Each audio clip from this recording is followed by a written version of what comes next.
Welcome to Karkom Cards and Comics. I'm Hearse. Big Josh, what it do? I'm back again with my bestie here, and we're dual hosting another Duel. Uh, if this is your first time watching this, I bring a fighter to the table. He knows not who that is.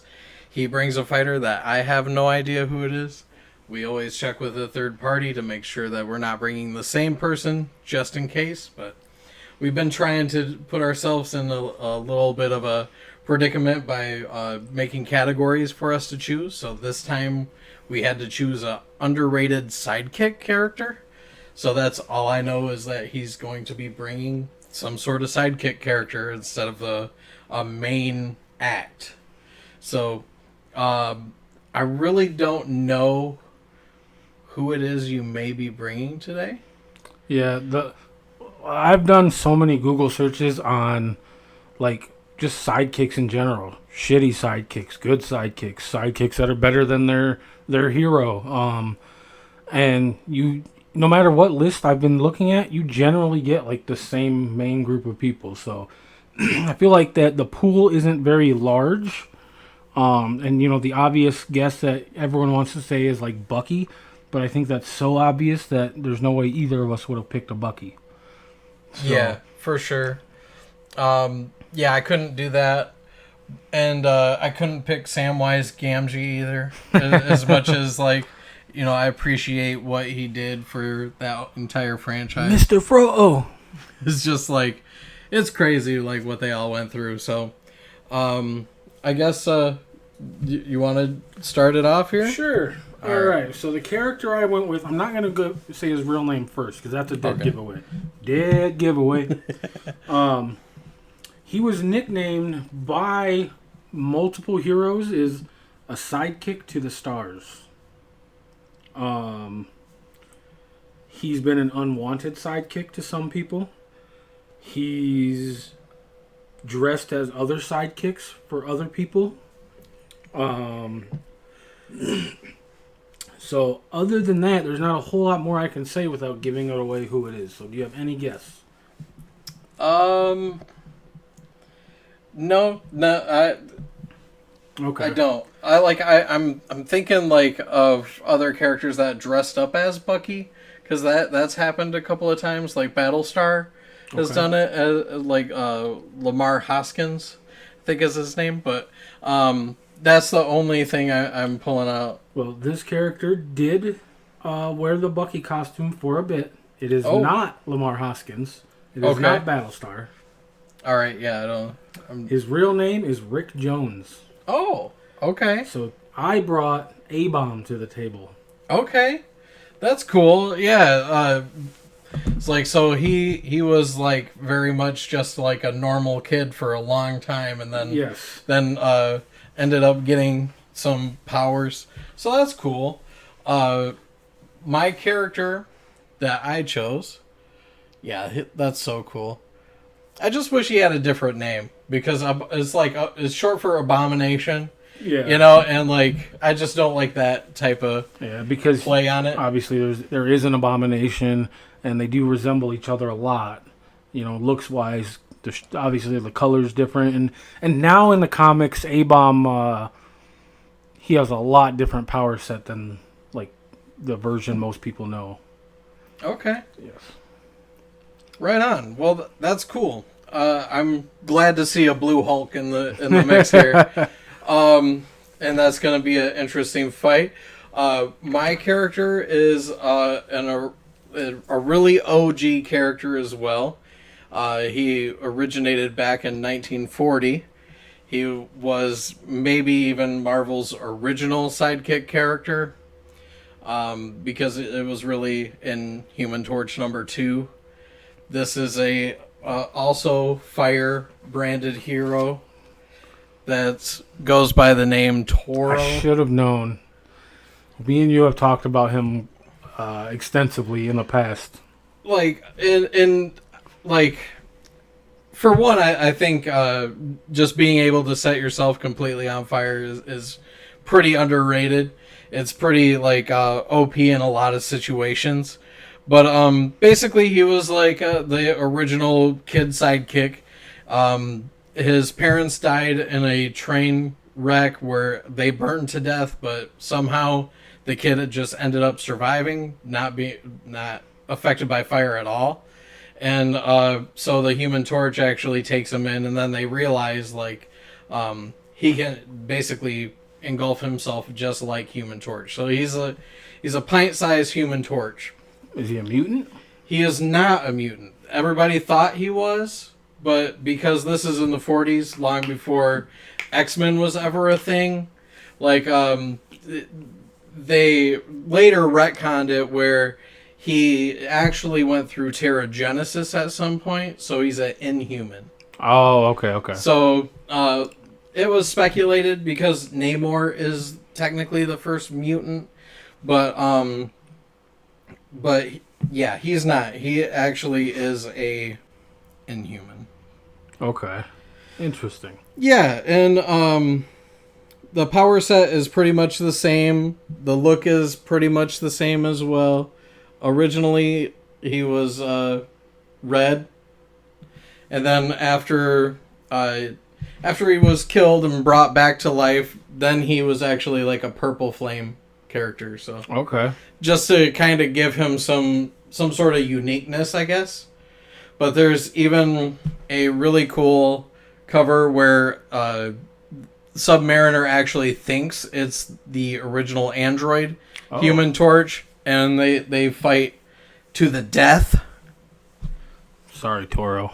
I don't think you win that fight. Yeah, he ended up losing, but it was because like he felt he took it too far. Like he almost killed Namor, and then was like, "Oh, I can't do that," you know. And then it like gave Namor the opportunity to overpower him, and Namor just was like, "I'll kill him." I don't care. Yeah. Namor gives 0 Fs. Yeah, so that's where we went. All right, so let me go with the moveset for A-Bomb because it's kind of insane, really. So, like, strength-wise, all physical capabilities, he's almost on par with the Hulk. There's been times where they've matched up, like, evenly. There's been times he beat him. There's times the Hulk beat A-Bomb. So they traded back and forth as far as, like, that goes. So they have a lot of the exact same physical characteristics.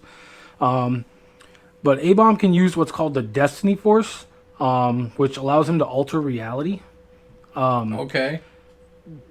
So far in the comics, they don't know how he can tap into this, or they don't know the limits of it. It's never been like used to its fullest extent yet. Interesting. So, it is Destiny Force? Destiny Force, yes. Huh. It's basically the way they describe it in the comics is that it's something that it's inside of every being on the planet, every living person or being on the planet, and only some people have been able to ever tap into it. And somehow he's able to, and that's one of his newer abilities since he has merged with Sasquatch. So now he's like a giant. So you brought Sasquatch again today? I brought Sasquatch again. But we said no repeats. We did say no repeats. They're not merged anymore though. Oh, okay. All right. Yeah, they've been separated by genus. And matter of fact, when they did separate and he lost his abilities, he gained enhanced learning capabilities. So he can basically learn anything like lightning fast.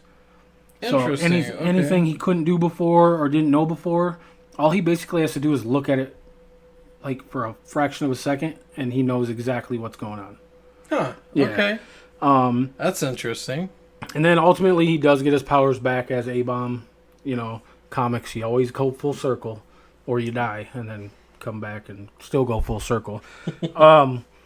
So as A-Bomb, he is able to use energy projection. So he's able to release gamma energy, like beams at will, from his hands. Is it gamma beams? They are gamma energy beams. Okay, all right. And then he's able to fly, but no one, it's never explained how, like by what means he's able to fly, but he does have flight, which is bizarre. Yeah, most Hulks don't. Right. Well, I guess I don't know any Hulks that do. Yeah, they all can just like jump like almost infinitely high, but they Right. eventually all come back down. He has gamma tracking, which allows him to basically track down any gamma monster wherever they're at. So he can like sense wherever they're at and find them, no problem. That's cool. Yeah. He has camouflage, so he's able to match any environment he's in to the point where he's almost invisible. So, kind of like Predator-esque, I guess. Okay. I I guess mean, what went in my head was Reptile from the Mortal Kombat Oh movie. yeah, or the Jurassic Park, the Indominus Rex. Right. Yeah. Well, whatever. Right. And then the last ability that I bothered noting because, like I said, the list was a mile long, but that's because they were listing basically everything the Hulk can do individually. Is acidic poison generation.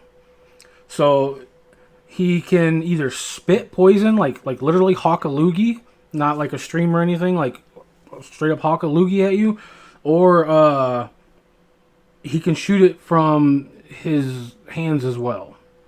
Interesting. Yeah, Okay. and it's potent enough to where it can dissolve the Hulk's flesh and negate his healing factor. Oh wow. So it is Okay. super powerful, but it's very limited. And once he uses it even a little bit, the only way to regenerate it is he has to eat before he can use it again. So Interesting. it's really Okay. weird. I just thought it was a really interesting power. I don't know how that would ever come into play in an actual fight because it seems like it's a really like limited range, kind of really niche type of ability. But Yeah. There's a time and place for it. yeah, like a bear hug, like Yeah. a gamma bear hug. But then, do you spit it or drop it from the hands? Maybe both. Ah. Just lick. Enjoy that. Yeah. So I think A-Bomb is like super powerful and like Yeah, I think so too. like I don't know how Toro's gonna beat the Hulk. Yeah. I don't know really either.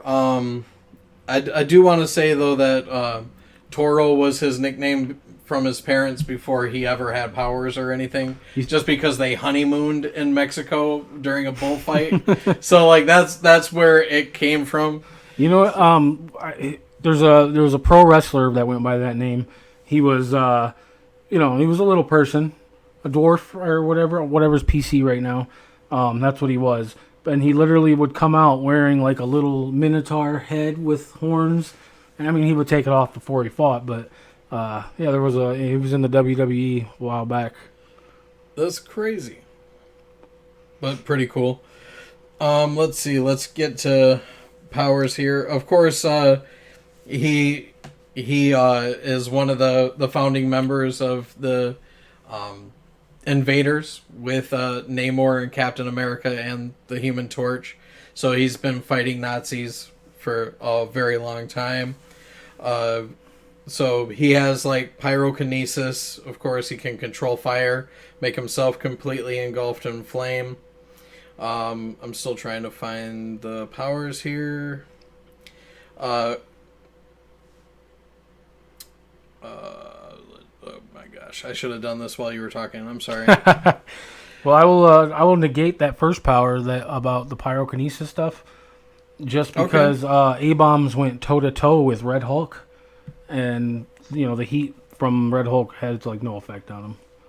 Okay. Yeah, I mean, that's basically all he's got because everything else is just like normal physical strength, but like he's protected, by the fire as well. So like, Well, can he generate heat as high as like the Human Torch, like supernova sun type heat? it said that he can match the Human Torch, but he really hasn't done it. Okay. So I would say to a lesser degree, probably. Okay. Not as powerful, but he's been pushed there as an adult, like after he came back, like he's been only in a few comics, really. Can we just over appreciate that artwork? We could try. Like, yeah, I kind of had fun with it. Like, that's beautiful. Thanks, man. I used my metallic red Sharpie on there. Nice. But, yeah, I mean, the only thing I was thinking is that I was going to be able to fly and outmaneuver and, wear him out. But, like, him being able to fly, have the super strength, and, yeah, I just feel like you're gonna take this bull by the horns. The flight really threw me off. Because at first, while I was researching, I'm like, I think like his big disadvantage is going to be his mobility. Like he can jump high, he can move kind of fast, but like any type of flying character is going to have an advantage. And I'm like, oh, well, he can fly too. Yeah. So I was like, yeah. I mean, that's where I was initially thinking, but yeah, I don't know how to play this out because, I mean, okay, so it says he can generate heat and flames up to 2,500 degrees Fahrenheit.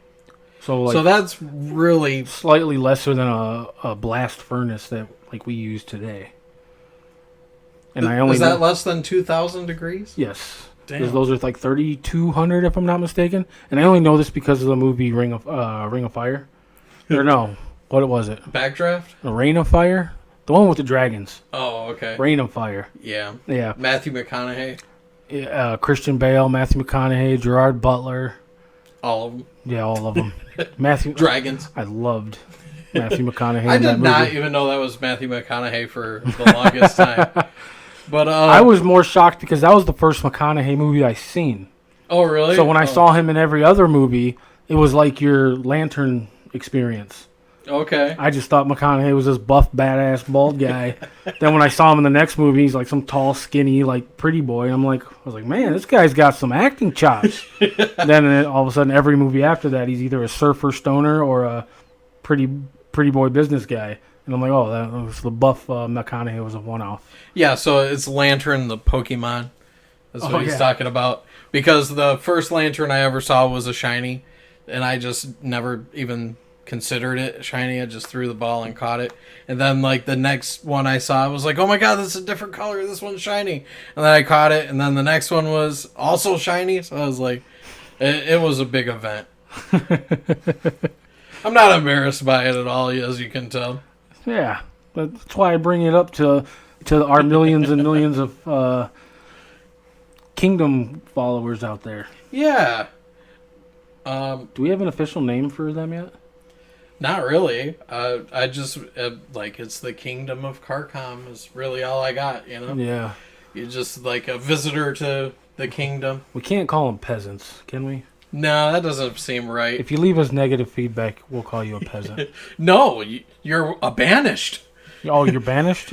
If you leave negative... No, not really. But, so says the kings. No, but I guess I'm at a loss, man, because I really got to concede here and say that I don't know how I can hurt you, and there's multiple ways you can hurt me. Yeah. Maybe I went a little overpowered. I seem to say that a lot. Well, I mean, like, he's definitely, in my opinion, an underrated sidekick character. Absolutely. So I definitely think you met the challenge. And I did so much research, and he pops up on a lot of the lists too. But I've never looked at him as a sidekick until you start reading about him, and then you're like, oh, he followed Captain America around he followed Bruce Banner around like that little brother you want to, get away from me. Stop. But he dressed up like Bucky? Yeah, so he was temporarily the sidekick to Captain America, and then eventually, he even wore the Bucky costume. And then even later on, he was in prison, and Falcon, when Falcon was Captain America, Falcon got him out, and he became Falcon's sidekick for a little while. Now, it was still Captain America. Now, he, in the cartoon, though, in the Incredible Hulk cartoon, he actually rode on the back of the motorcycle with Ghost Rider himself. Yeah. He was just like, hey, if you're going, I'm going. And This guy just rides bitch everywhere. It doesn't matter if it's just to a superhero or to the Ghost Rider, Yeah, that was just mad funny. I was just like... And Ghost Rider didn't even question it. No, he was just like, I'm going. Boom. And they just go okay, this is just a normal thing. Hold on to my arms. Yeah, just picture like a Abomination or A-Bomb like on the back with his arms wrapped around and his head over his shoulder, like I could feel the wind in my hair. That's great. I'm glad that happened. But yeah, currently we're sitting at 16 subscribers. We're doing a giveaway at 25 subscribers. We're just going to be giving away a mystery box full of comics with a grab bag of magic cards in there as well. So whenever we hit that 25, we'll make a special video dedicated to that. And then we will ship it 100% for free. And yeah, what about next time? What are we doing? I have a really good idea for the next battle. I've kind of put a little bit of thought into this. I was thinking something like a dual demolition derby. Oh, okay. So our hero and or villain or anti-hero or whatever we choose has to have at some point in their comic life had some type of iconic vehicle, like Invisible Woman or Wonder Woman and the Invisible Jet, or Ghost Rider and his motorcycle, or anything like that. It doesn't have to be. It could be Thanos and the Thanos copter. It doesn't even have to be like something that was like legendary. But, okay, all right. But like something that they've been I mean, known if you to see have. a Thanos copter, you know it's Thanos' copter. Yeah, well, it says Thanos right on the side. Right. So, okay. Yeah, that's totally doable. All right. All right. Do you think that Toro had any chance of hurting A-Bomb at all? Just leave that comment in the comment section below. And also, if you guys want to suggest a few type of fight for us, or even a couple characters, we'll both grab one, or even a theme. We'll go with your theme in a future video, man. Just put it in the comments below. Yeah. Other than that, I'm done talking. Yeah, I think this wraps this one up. Yeah, it's not much of a brawl in this one, but not too much go back and forth because I really had nothing. I didn't know how he was going to hurt him at all. So I guess shout out to Carl Burgos for creating the character way back in 1940, but sorry. I tried, sir. All right, Kingdom. That wraps it up for this one. Peace.